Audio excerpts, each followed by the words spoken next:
Hello বন্ধুরা, কখনো কি খেয়াল করেছেন অনেক ঘুমানোর পরও শরীর ক্লান্ত লাগে?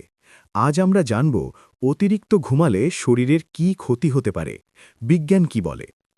বিজ্ঞানীদের গবেষণায় দেখা গেছে একজন প্রাপ্তবয়স্ক মানুষের জন্য প্রতিদিন গড়ে ৬ থেকে ৮ ঘন্টা ঘুম যথেষ্ট, কিন্তু নিয়মিত এর চেয়ে বেশি ঘুমালে শরীরে নানা সমস্যা দেখা দিতে পারে। অতিরিক্ত ঘুমানোর ফলে প্রথমেই দেখা যায় এনার্জি কমে যাওয়া, বেশি ঘুমালেও সারাদিন অলস লাগে এবং কাজের আগ্রহ কমে যায়। গবেষণায় আরও দেখা গেছে যারা দীর্ঘ সময় ঘুমায় তাদের ওজন বাড়ার ঝুঁকি বেশি থাকে, কারণ বেশি সময় ঘুমালে শরীর কম নড়াচড়া করে, ফলে ক্যালোরি খরচও কম হয়। এছাড়া অতিরিক্ত ঘুম মাথা ব্যথা, মনোযোগ কমে যাওয়া এবং অলসতা তৈরি করতে পারে।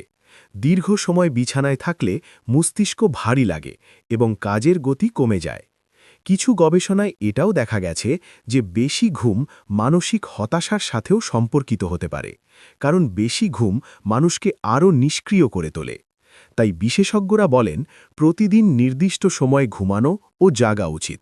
সকালে উঠে হালকা ব্যায়াম বা হাঁটা শরীর ও মস্তিষ্ককে সক্রিয় রাখে। মনে রাখবেন, কম ঘুম যেমন ক্ষতিকর, তেমনি অতিরিক্ত ঘুমও শরীরের জন্য ভালো নয়। সুস্থ থাকতে হলে ঘুমের সঠিক সময় বজায় রাখা খুবই গুরুত্বপূর্ণ।